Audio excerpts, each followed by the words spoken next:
Welcome back to another update episode on the Sober Motivation Podcast. Today, we've got two incredible people that I've got to know fairly well on this journey of podcasting and sobriety. First is Mailinn, all the way from Norway, joining us to give us an update. And then my buddy Luc, Marathon to Sobriety. We go deep with stuff. We really do. In both of these chats here, we go deep with stuff about the changes and what life's been and a lot of the blessings that sobriety brings to our life. So I hope you enjoy it. For anybody out there, I just got this one thing to mention that's kind of been heavy on my heart, I guess, is that if we keep doing the same thing, we're going to get the same results. So I really want to encourage anybody out there who's struggling with getting to where you want to be with this whole sobriety, alcohol-free thing. You have to do something different. You have to. Can't keep doing the same stuff, relying solely on willpower just to not drink. It's exhausting and it runs out. Willpower runs out. Everything in our life requires willpower, from work to parenting to responsibilities to everything else in life. And by the time you get to the end of your day, when it's you against that next drink, your willpower is depleted. Relying on it is not reliable at all. And this is what a lot of people find out when they join the Sober Motivation community. They're coming together, talking with people, being open, honest, and vulnerable changes the game completely and gives you an incredible opportunity to change your life. If anybody's interested in joining us on the community, please check it out. I'll drop the link down in the show notes below. A lot of people who listen to the podcast, I don't know, they listen for years, some of them before they join. But once they do, the message is often the same. They wish they did it sooner. It's an incredible community, and we would love to see you there. Now let's get to these updates. Welcome back, everybody, to another clip here. We've got Mailinn with us today. How are you doing? I'm doing great. I just had 5 years sober, and I'm just living life, feeling absolutely wonderful.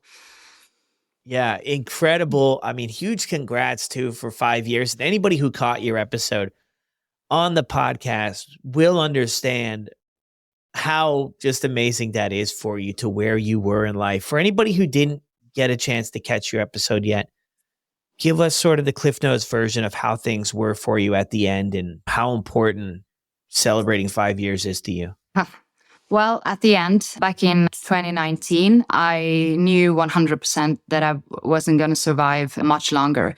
So I actually only just left my house for my best friend's wedding. And I knew then, when I was his best man, that this was going to be our last memory together. So I had to be there for him. But I've posted a lot of pictures from that day, and you can see how sick I was. I slept 5 or 6 times in the car outside. My hair was just in a knot, and I was big, and I was really sick. I threw up a bunch of times that day. Only blood came out, and that was when I absolutely knew 100% sure that I wasn't going to live for much longer. And then 5 months later, I started to feel my legs getting numb, and I couldn't move. And then, it's a very long story short, I ended up in the hospital, and I was placed in a coma. I had multi-organ failure and GBS. That's what made me paralyzed. And then I stayed in a coma for 2 months, and I was 4 months at the hospital. This was all during COVID, so I had no visitors.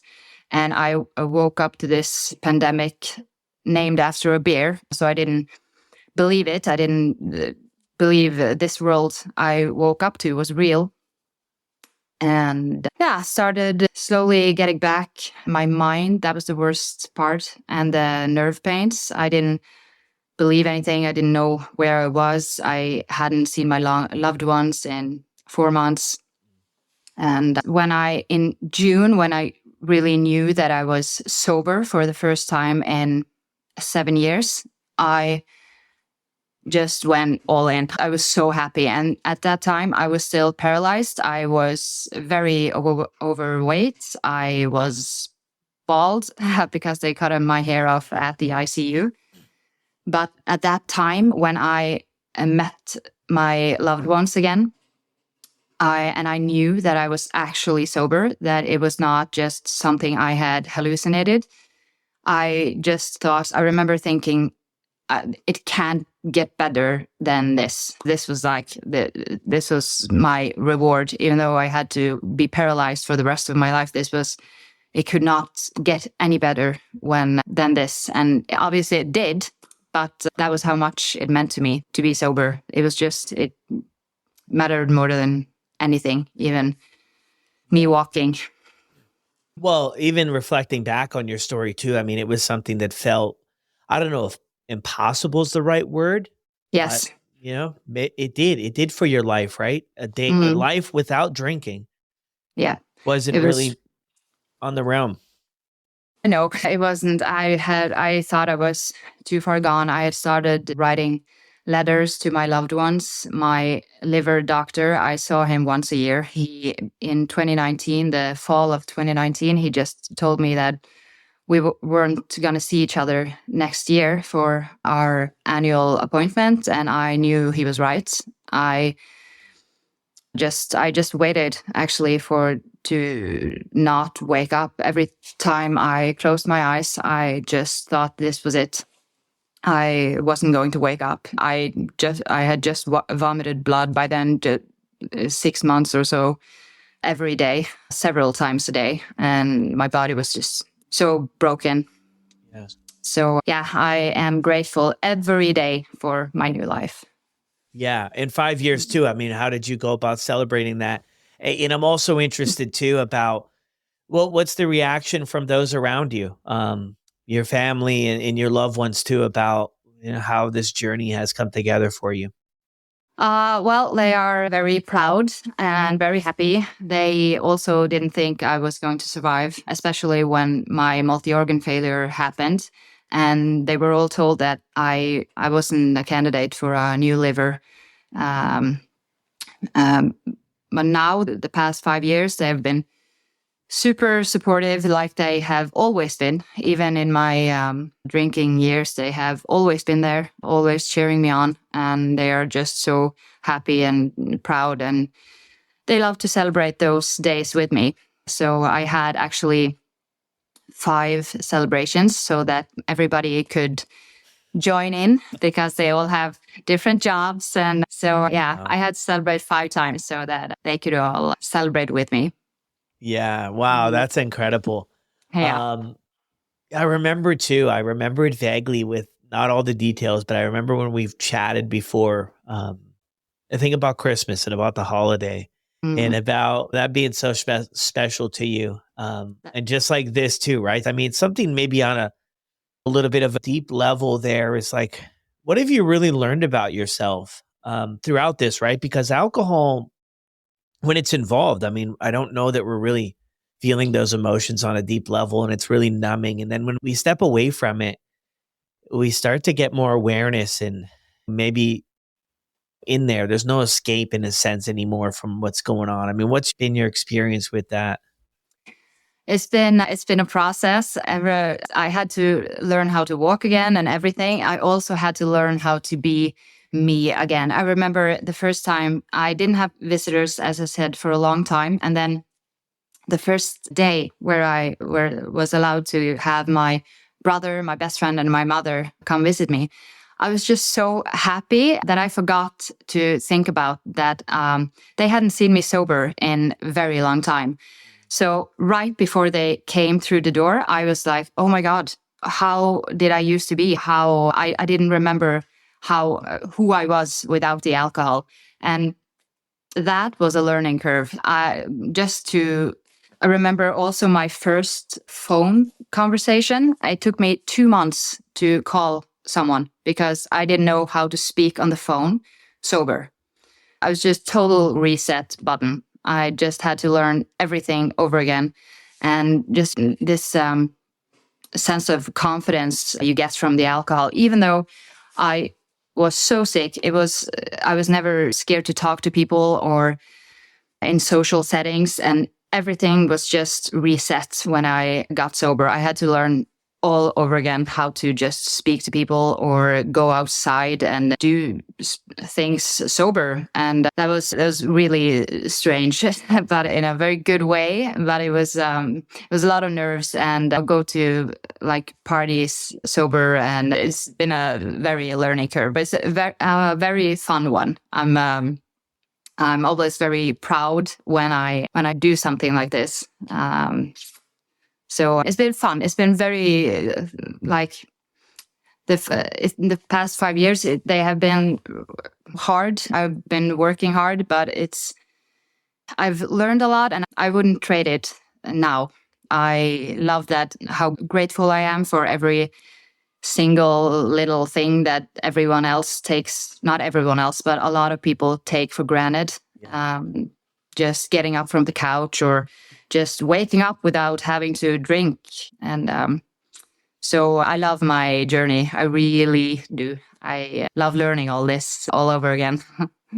Yeah, no, thank you so much for sharing that too. And it is a world of difference from the way it was for you before, right? Waking up and drinking. And I mean, it does a lot of damage, right? It did a lot of damage, your life, Absolutely. I mean, physically and mentally too, right? And to have some clarity in your life now probably makes a huge difference. It does. And I have found my strength in sobriety. All these things I've been doing the past 5 years, I would never have thought I could do sober. But I'm so much. What are those things? What are you referring to there? Well, my entire journey with learning how to walk through the nerve pains and everything, losing all that weight, it was nearly 100 kilos.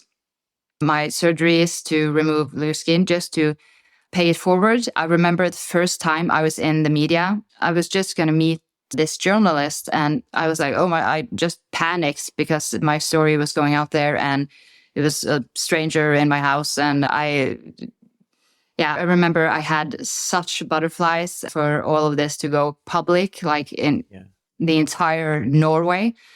But it's gotten easier, a lot easier. I've been a lot in the media now, so now I'm used to it. Not so used to this English speaking podcast. What's that been like though? Because we had you on the show and you heard from some people. I mean, what's that been like to step way outside of your comfort zone with English not being your first language and share your story in such a deep and like vulnerable way?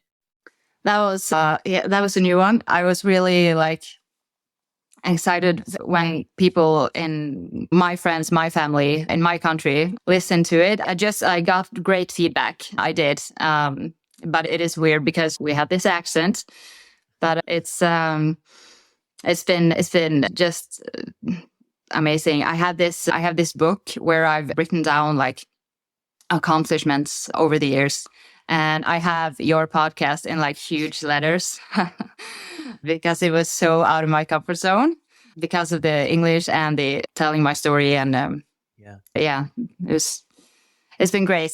It's been amazing 5 years. These 5 years, it's been better than my whole life. Sober life is just the best.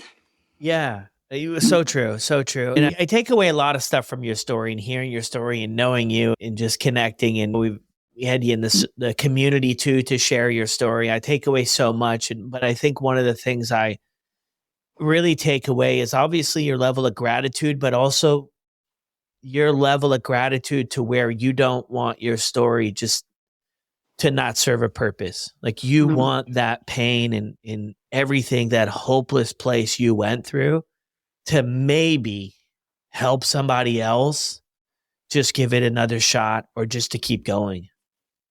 Yes, and that is also whenever one of my reels go viral, there's a lot of comments, and some of them, or many of them, very many of them, is like, I was going to like drink today, but you gave me new hope. It makes it all so worth it when I get comments like that. And when they tell me that I inspire them to keep going on their journey or to start their own sober journeys. And it means the world to me. I get this feeling of all those years. So they were worth it somehow. I was meant to go through them so I could use my story. And now I'm not bitter because of my 20s that they just went away. I just use them as an experience, which is also why I've applied to this like a experience consultant study we have here in Norway, at least, where you just apply to the study with using your story.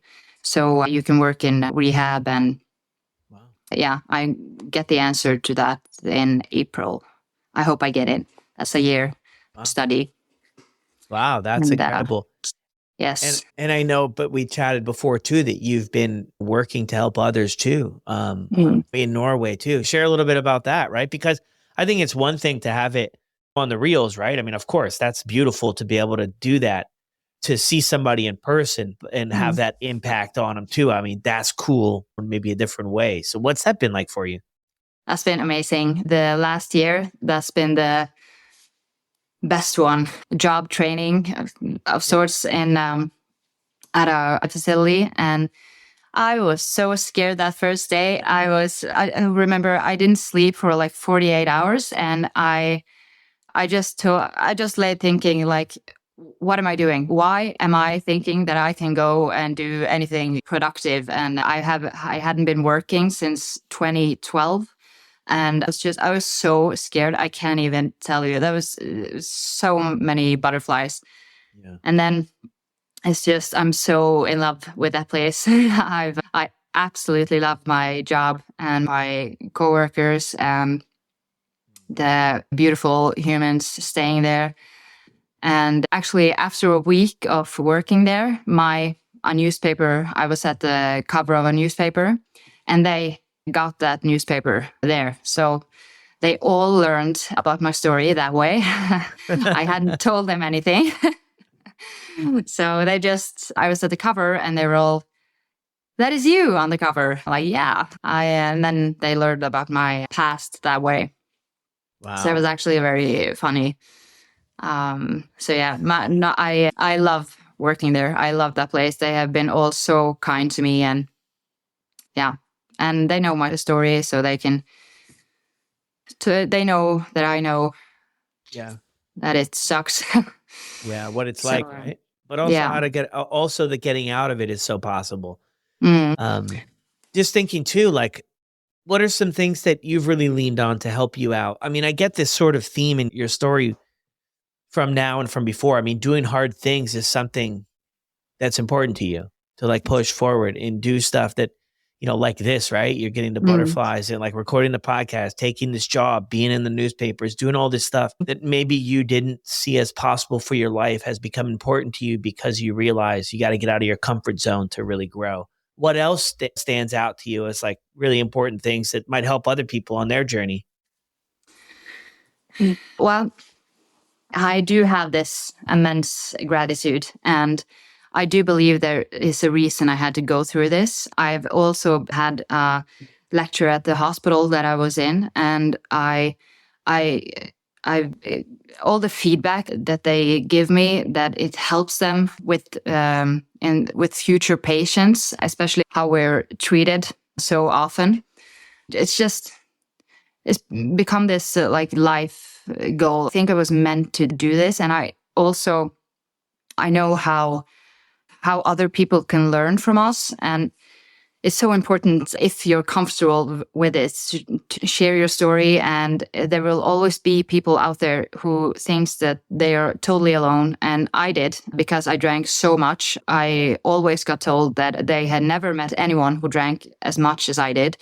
So I felt hopeless all the time, that they didn't have a treatment plan for me or anything. So I promised for years to use my story if I ever got the chance to, because I didn't want other people to sit out there and think that they're the only ones.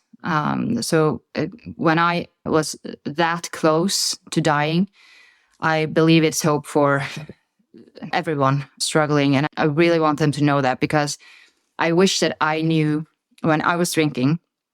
I remember thinking that was completely impossible. It was completely impossible to live a life without alcohol. And I wish I had someone who told me how wrong that was someone who had went through it.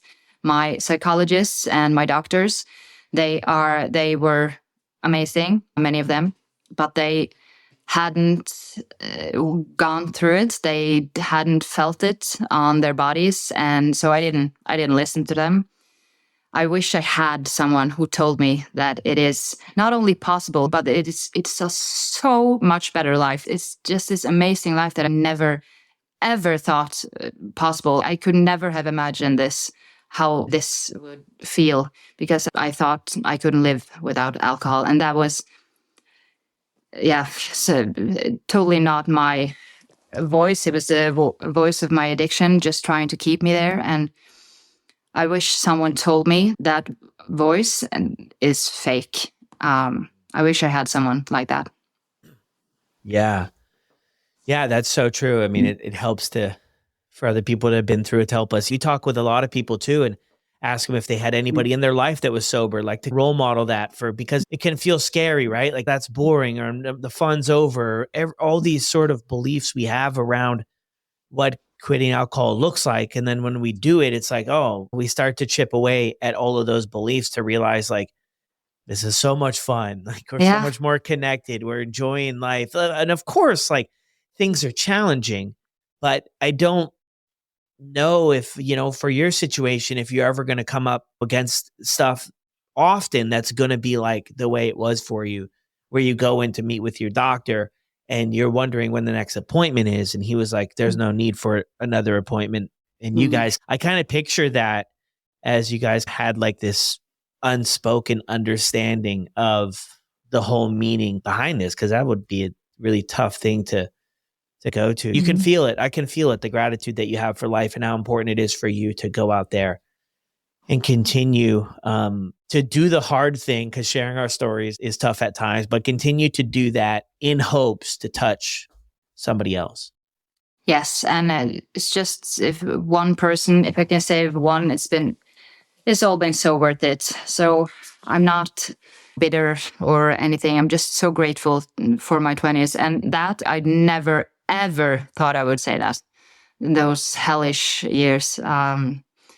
So, no, I really love my journey. I absolutely love my journey, like every day of my journey, even though I'm uncomfortable a lot, have been the last 5 years. I really want to push myself and do stuff out of my comfort zone, because why not? I'm alive. So many people aren't, and so many people didn't get my second chance. So I have to use it for everything it's worth.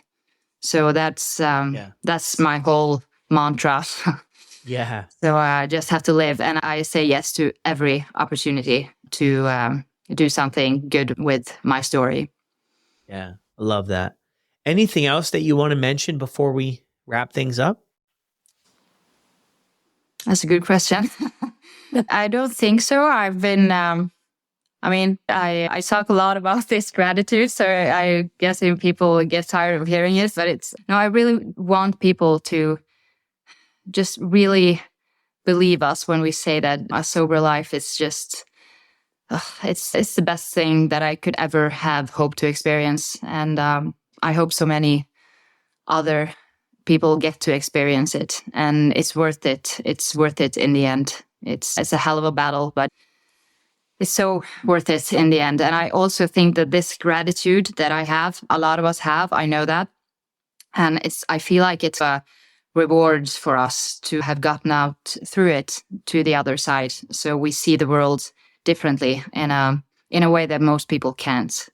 And I feel like that is our reward for going through all this hell. And wow. Yeah, no, it's just to pay it forward. That is the best advice I have when you get sober, to share your story, because it will help someone. Yeah. No, so true. I love that, the way your vision for gratitude there. I've never heard that before. And I do. And I really believe a lot of people are like, should I share my story and will it help other people? I think at the end of the day, it helps us. So yeah, it's always going to ring true. It's always going to help somebody, and it's going to help others, but it's going to help us as well. And it's absolutely a great gift to give ourselves and to give other people. Absolutely. And you own your story. Every time I've noticed, I've been a lot in the newspapers, and every time I tell it, I own it more and more. So that's also important because it's not as hard for me to talk about as it used to be. Yeah. So, Beautiful job. Well, thank you so much for connecting. And we'll be in hey, touch soon too, because I've got some other things I want to run by you. But thank you so much. thank you so much for having me again. Yeah. Always a pleasure. Welcome back to this segment here. We've got Luc with us. Luc, actually, interesting story. If you guys haven't went back all the way to listen to the first episode of the podcast, Luc was the guy who kicked everything off. We couldn't figure out how to do it, but we got it figured out, man. How are you doing today? I'm doing great, Brad. Great to connect with you and chat with you. Thanks for having me again. Yeah, of course, man. Thank you for making some time to jump on here. If anybody didn't have a chance to listen to that first episode with your story, give us the kind of the Cliff Notes version of how things kicked off for you on your journey to sobriety. Yeah, so I'm 8 years sober. It's crazy how time flies. I think we connected shortly after I had sort of come out of the sober closet. I was sober for 5 years, and I was ashamed of being sober. Nobody knew. I wasn't proud to be sober. And then something about hitting my 5-year anniversary, I started becoming, proud of the journey that I was on. I qualified for a major marathon that I was excited to do, and everything shifted. And that's when I started reaching out and created an Instagram page, and I messaged you, Brad, and shortly after we connected, and I got a chance to, share my story a little bit. Yeah. And that was incredible. I mean, and the response was as well, and I think it was kind of just reflecting on the chats there. It was like, man, there's a really big community out there. And you kind of already had before that, I think, shared your story on LinkedIn too, right? And had like so many people messaging you, and even on the business quote unquote platform too, right? Taking that chance to share your story. What was it like for you though, even like when you first got sober? Like, so what was going through your mind about like, I want to commit to sobriety or at least try it out? Yeah, I never wanted to be sober. I was terrified of what sobriety meant. I knew that my drinking was escalating and was just complicating my life, but I never wanted to be sober. I was in therapy for years trying to moderate my drinking, and I did that for a long time. And it would work sometimes. It would work a lot of the times, but it would also, not work a lot of the times too. So it was just kind of the back and forth tug of war, but in my mind about it. And then it's just I was just tired of my own bullshit. And then eventually I was like, okay, let's try taking a break. And then that snowballed, that continued on, and I haven't looked back since I committed to it. Yeah, which is 8 years now. I mean, you're right though. It does fly.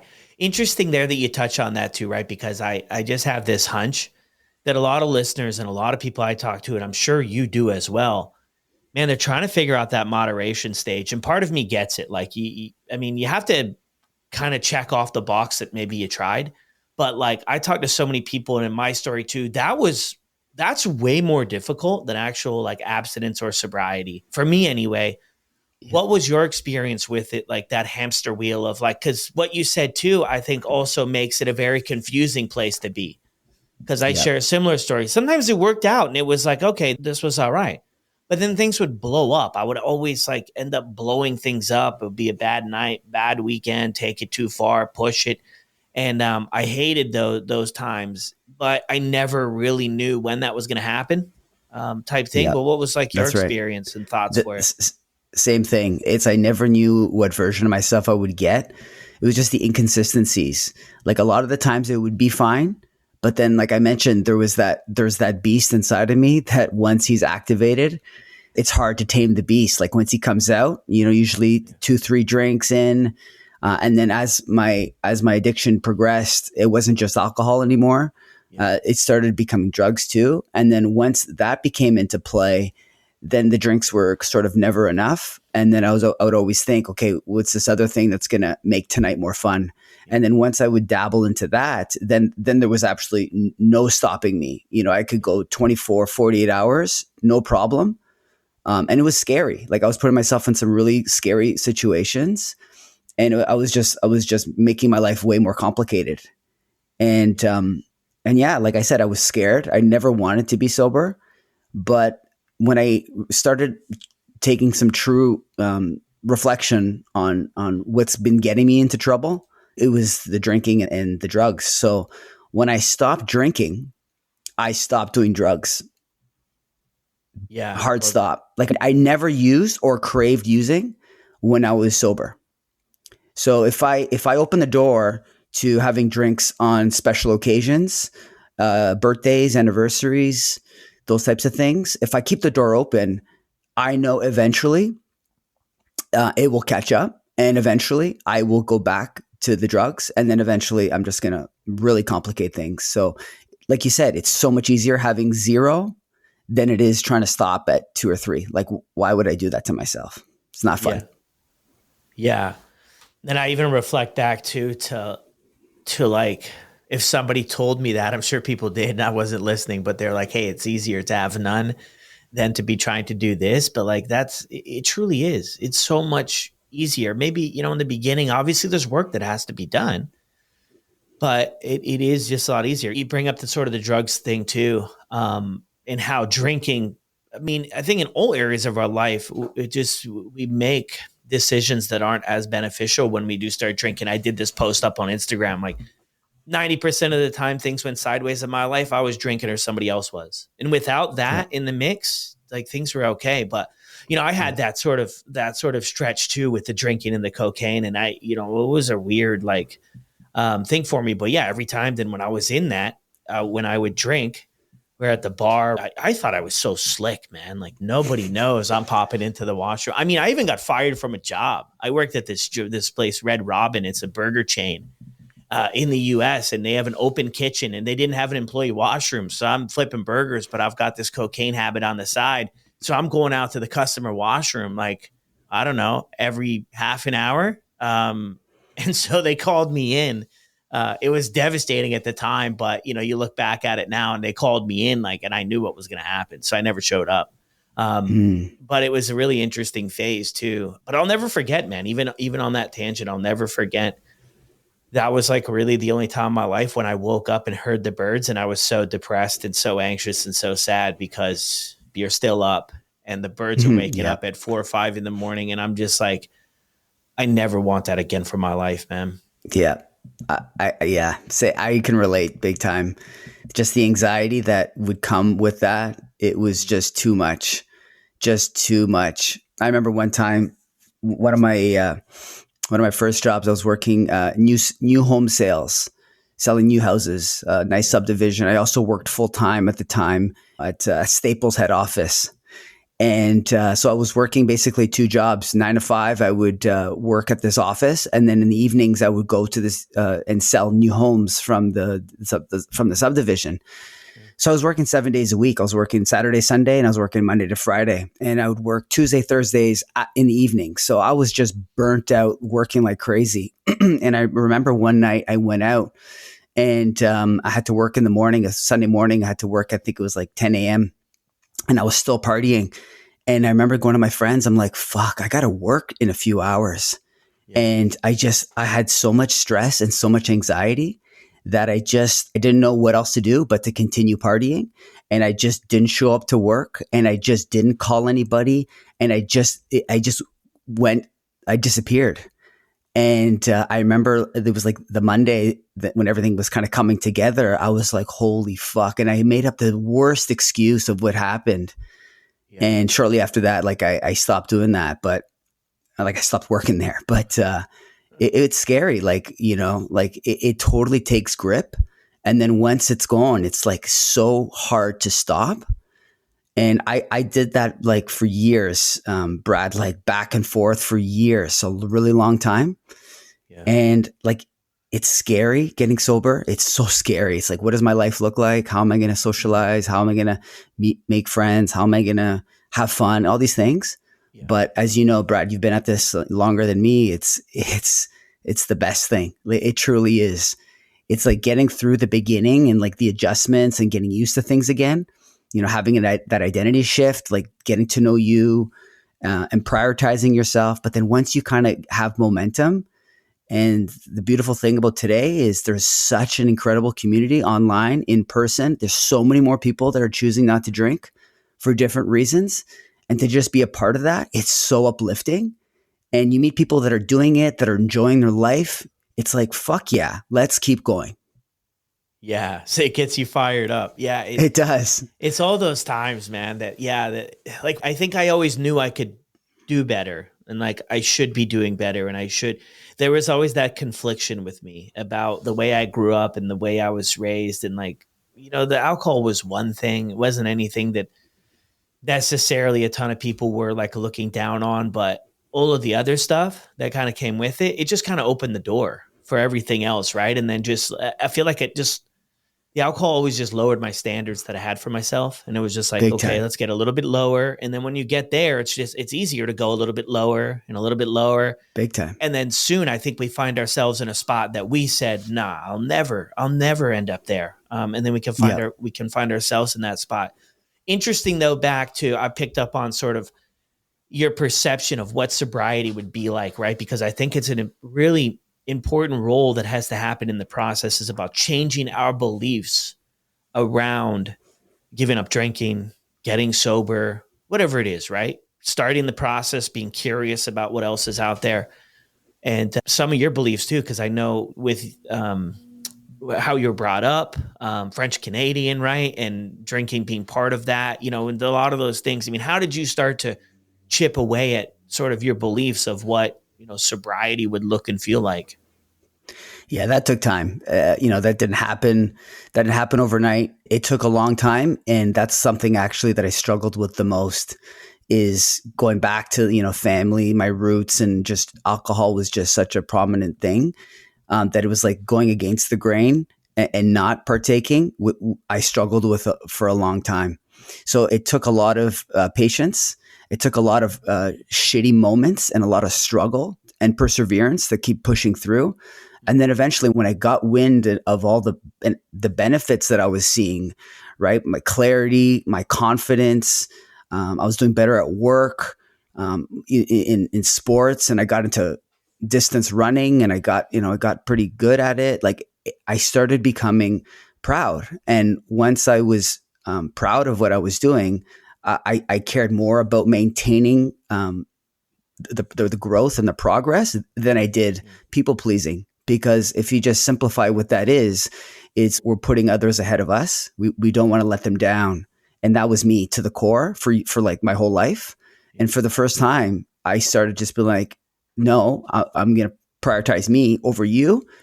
Everything changed. And I think a lot of people started, they had no choice but to either respect what I'm doing for myself or just get the fuck out of the way. That's it. Cause I'm not changing because of you. And I think that self assuredness and that confidence was a game changer for me because that was not me. Like when I was back in the cycle, that was not me. I was insecure. I needed validation. I needed you to like me. And I cared a lot about that. Yeah. And that's like a common trend out there. I hear it all the time. People pleasing, right? Wanting to fit in. But you're right, though. We sell ourselves short throughout that process. And I can relate to that 100%. I mean, I got in some of the biggest trouble in my life trying to just impress people. Like literally, like I got in, a lot of trouble just trying to impress people. The whole thing where I got in trouble at the end and where I went to jail for a year, that whole thing, when I take back the layers, there was an older dude that I wanted to fit in with and impress. And I went outside of what I actually believed in life and what I actually did to make that happen. And it was a hard lesson to learn. That I can't be doing that. Like I gotta do, what's best for me type deal. So I'm with you on that to learn that in some ways. Yeah. What always stood out to me in the chats we had too was it took you 5 years to kind of share this and, maybe start that process of being proud, or maybe you already were about your sobriety, but you've said before in our conversations, like advice to other people is like, don't do that. Start sharing about it, get support, get help, and realize these benefits. I mean, where are you at with that now? Yeah, no, I would say the same thing.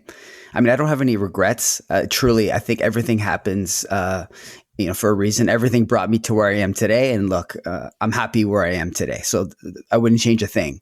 But a lot of the things that I talk about in my coaching with my groups, it's that, you don't need to wait X amount of days, months to start, being proud of the journey you're on. And I think like connecting with other people, because I isolated, right? In those 5 years, I wasn't drinking, but I was isolating. I was I was declining a lot of events, or I would go and I would leave super early.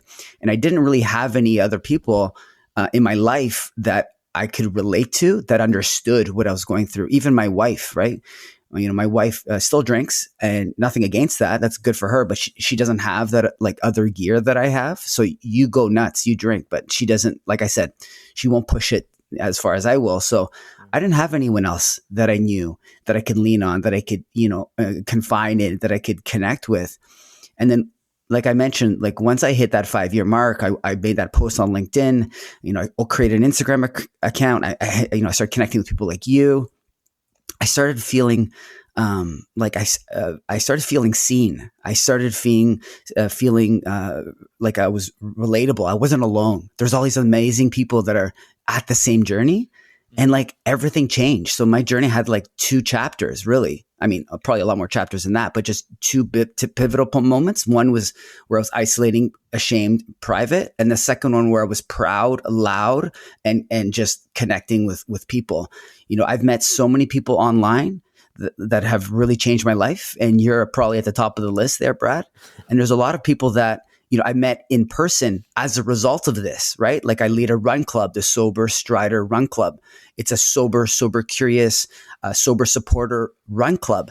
And the only people I've met in person that are sober curious, they're thinking about maybe taking a break with alcohol, or many people that are been on the journey for a long time. And like to meet them, to have them in my life, where we're laughing, confiding in each other, like there's no better feeling.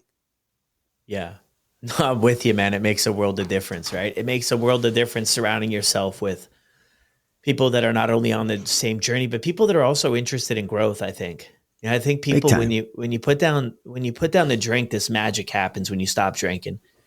This magic happens, and your awareness becomes relevant again.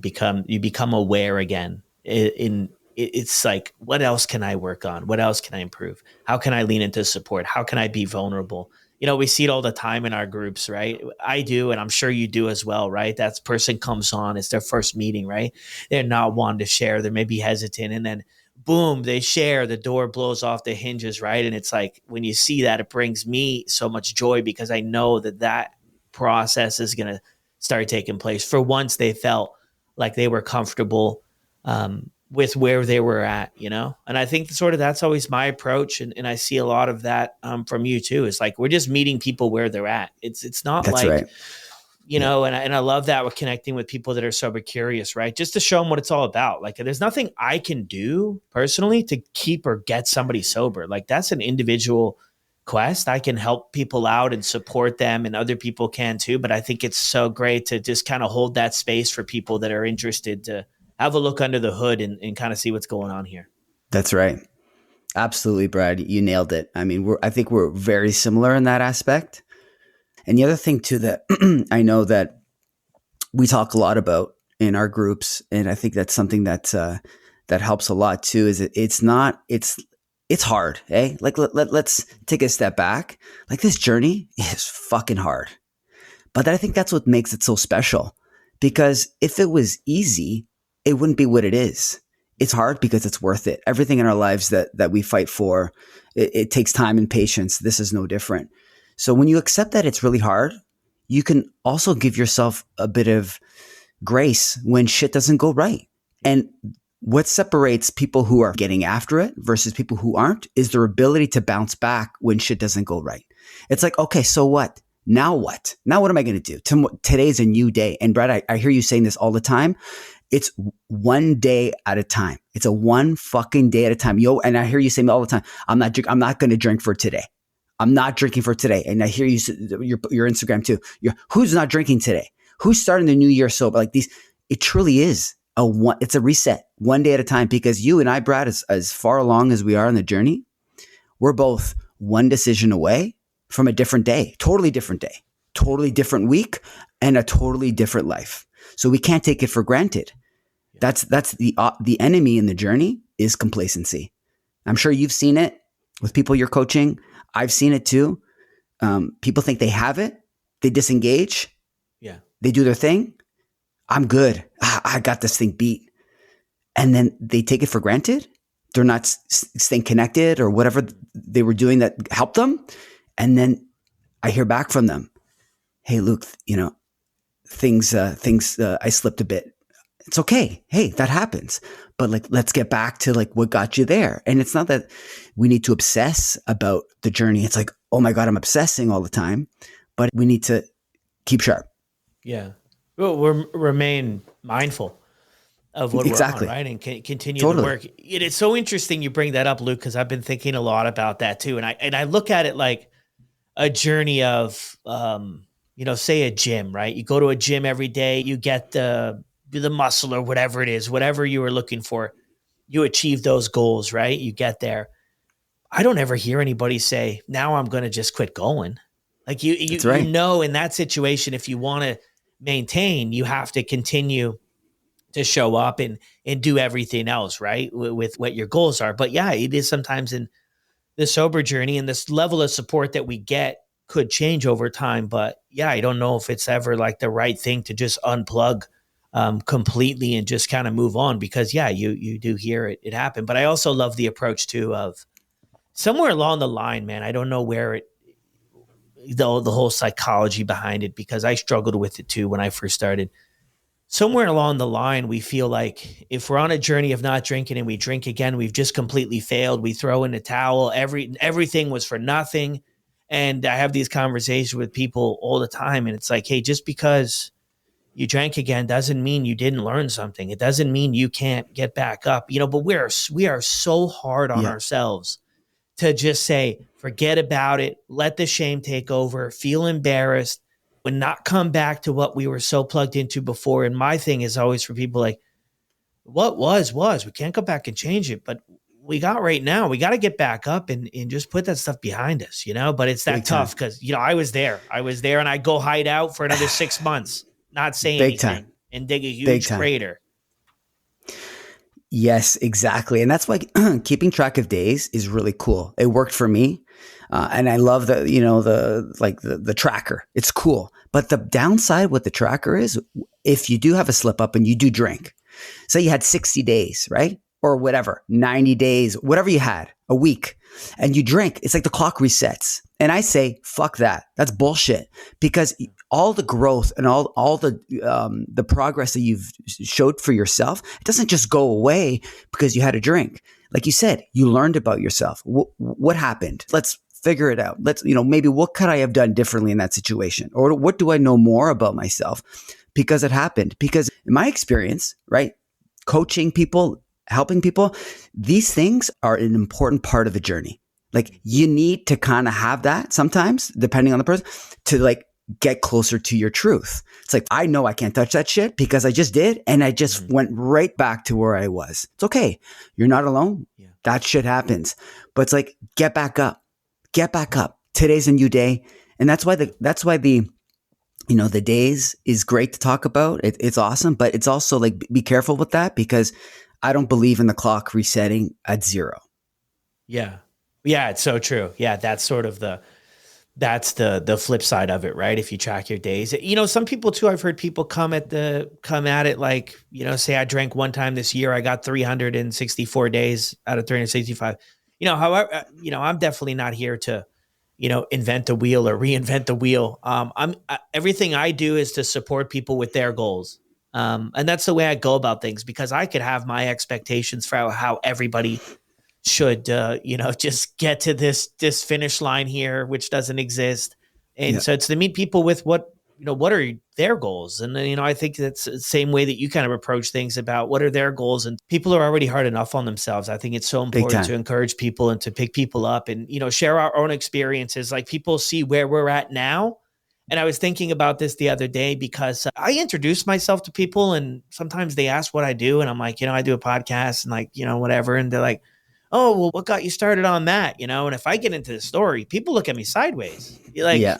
what the heck are you talking? Like you're on something right now, man. What are you talking about? That's how you used to live, right? Or if they see the pictures or, but what I was talking to my wife the other day and I said, you know what? Like, I don't know if a lot of people realize the amount of work in the rinse and repeat that went into, and I'm saying like myself as a product, but I'm not really a product, but who I am today. And I'm not done with the work. There's still like a lot of stuff to do, every day something, or every month or something, it's new goals and new heights to reach. But I think sometimes we forget, or sometimes we see other people like, man, they're so successful, or they're, sober for so long. And we lose sight of like the serious grind that has to take place, or had to take place for me anyway, in the beginning. And things look different now than they do then. But when I share with strangers, like that story, it's like,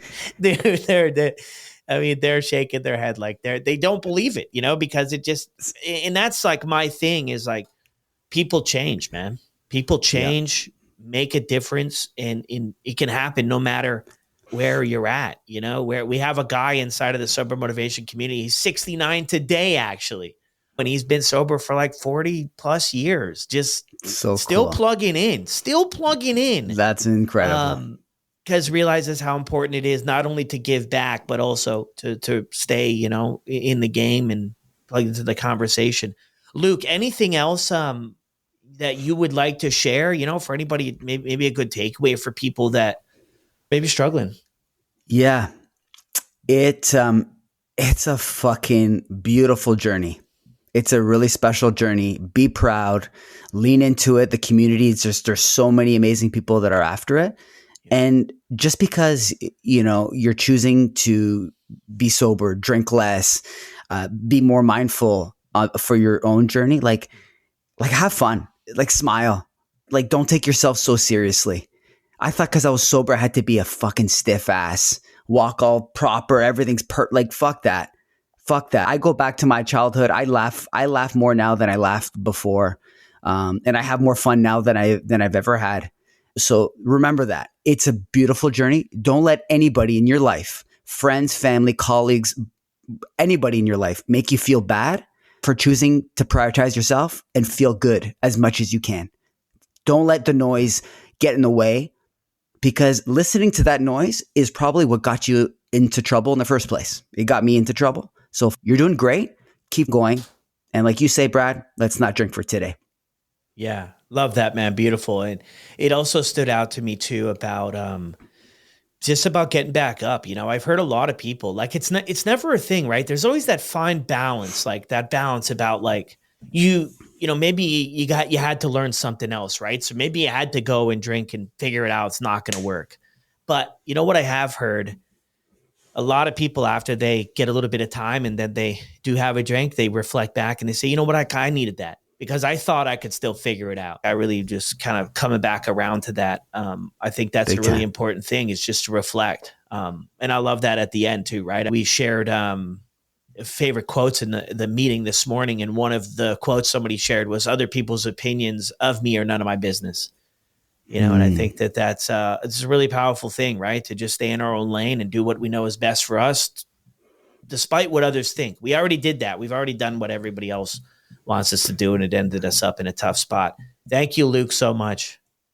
My pleasure, man. Thanks for having me, Brad. Yeah. Well, there it is. Another incredible episode here on the podcast. Huge shout out to Luc and Mailinn for jumping on here and give us an update and some insights on how the journey has been for them. If you haven't left a review for the show yet, jump over to Apple or Spotify and drop a review. That would be incredible. If you're enjoying the updates, drop that in there too. And if you can connect with either of their stories, be sure to send them a message over on Instagram. I'll drop their handles down in the show notes below, and I'll see you on the next one.